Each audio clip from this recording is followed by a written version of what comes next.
Selamat pagi anak-anak, semoga di pagi hari yang indah ini anak-anak semua dalam kondisi dan kesehatan yang baik-baik saja.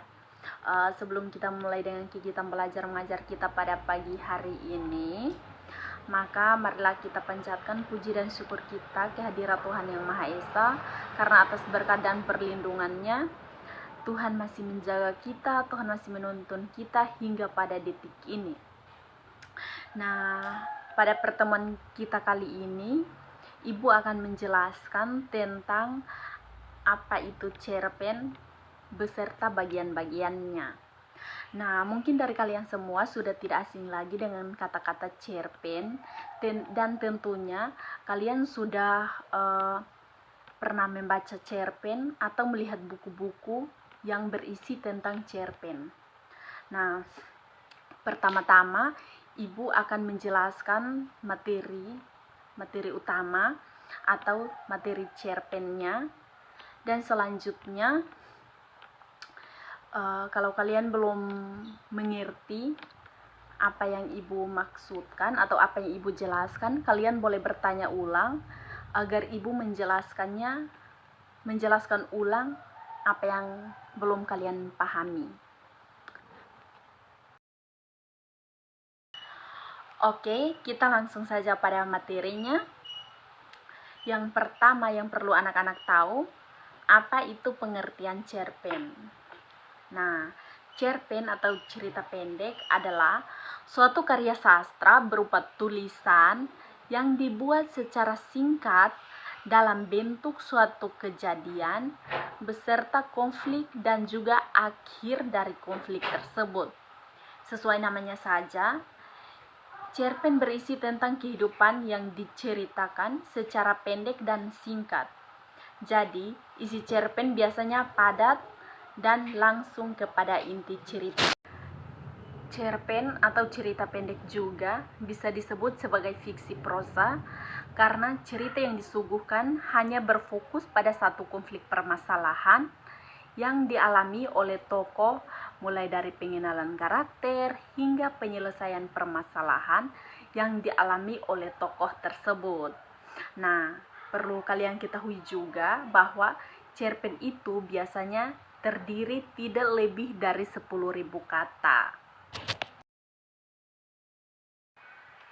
Oke, bagian berikutnya kita akan masuk dalam ciri-ciri cerpen. Nah, kalau dari kalian ada yang tahu tentang ciri-ciri cerpen, misalkan satu begini-begini. Oke, biar Ibu menjelaskan. Ciri-ciri cerpen yang pertama yaitu ceritanya fiktif atau rekaan. Artinya ceritanya tidak nyata atau ceritanya dibuat-buat. Nah, kalau yang kedua adalah fokus pada satu aspek cerita. Misalkan temanya tentang kekeluargaan, terus ditambah lagi tentang persahabatan, ditambah lagi tentang agama. Itu persahabatan dan agama itu hanya pelengkap atau bumbu-bumbu pelengkap saja untuk melengkapi cerpen tersebut. Nah, kalau yang kedua, mengungkapkan masalah yang penting saja. Artinya, ceritanya tidak bertele-tele lagi atau tidak panjang lebar lagi. Ceritanya langsung kepada inti saja. Kalau yang keempat, tentang menyajikan peristiwa dengan cermat dan jelas. Ceritanya pendek dan singkat. Nah, seperti Oke, selanjutnya kita akan masuk di unsur-unsur cerpen. Nah, di unsur-unsur cerpen ini ada dua macam unsur. Yang pertama, unsur intrinsik. Yang kedua, unsur ekstrinsik. Nah, unsur intrinsik sendiri adalah unsur yang terkandung dan mampu membangun cerita dari dalam. Unsur ini terdiri dari tema, yang kedua tokoh atau penokohan, yang ketiga alur atau plot, yang keempat latar, yang kelima sudut pandang, yang keenam amanat, yang ketujuh gaya bahasa. Sedangkan unsur ekstrinsik Unsur ekstrinsik adalah unsur dari luar yang mampu mempengaruhi dan mendukung cerita tersebut. Nah, unsur ekstrinsik sendiri terdiri dari yang pertama latar belakang masyarakat, yang kedua nilai dalam cerpen, yang ketiga situasi sosial ketika cerpen dibuat, yang keempat sikap pengarang, yang kelima psikologi pengarang dari cerita, yang keenam keadaan lingkungan pengarang.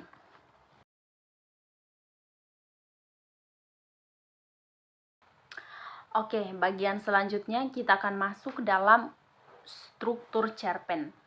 Nah, di dalam struktur cerpen ada beberapa bagian. Yang pertama yaitu abstrak. Nah, abstrak sendiri adalah gambaran umum secara keseluruhan mengenai berbagai situasi peristiwa dan bermacam unsur lainnya dalam cerpen tersebut. Nah, yang kedua adalah orientasi. Bagian ini memperkenalkan setting atau latar cerita baik dalam segi waktu, segi tempat, maupun segi peristiwa. Yang ketiga adalah rangkaian peristiwa. Rangkaian peristiwa adalah rangkaian jalannya cerita tersebut. Yang keempat adalah evaluasi. Nah, evaluasi adalah tahap di mana konflik bisa jadi diselesaikan atau justru benar-benar berhasil menghentikan keinginan atau tujuan dari tokoh utama. Yang berikutnya adalah komplikasi. Komplikasi merupakan bagian di mana berbagai konflik mulai muncul. Konflik dapat berupa masalah, pertentangan, atau kesukaran-kesukaran bagi tokoh utama. Oke, poin keenam adalah resolusi. Pada bagian ini berisi penjelasan maupun penilaian akhir cerita mengenai sikap yang dialami oleh tokoh setelah mengalami peristiwa. Poin yang ketujuh adalah koda. Koda adalah penutup dari keseluruhan isi cerita. Nah, koda dapat berisi kesimpulan dari seluruh cerita seperti interpretasi penulis mengenai kisah yang disampaikan. Tidak semua cerita itu memiliki koda ya. Tidak semua. Terutama karya-karya sastra serius yang bersifat tidak menggurui dan ingin pembaca yang menyimpulkan sendiri berbagai pesan dan amanat yang terdapat dalam sebuah karya. Biasanya di dalam cerpen ini tidak mempunyai koda, kecuali dalam novel atau novelet atau berbagai cerita lainnya, tapi tidak dengan cerpen. Baik, kita akan masuk kepada sesi berikutnya, yaitu sesi tanya jawab. Jadi, untuk anak-anak ibu yang belum mengerti tentang apa yang ibu jelaskan tadi, anak-anak boleh memberikan pertanyaan. Waktu dan kesempatan ibu berikan. Oke, jika tidak ada pertanyaan, maka pertemuan kita kali ini cukup sampai di sini. Dan sampai bertemu lagi di pertemuan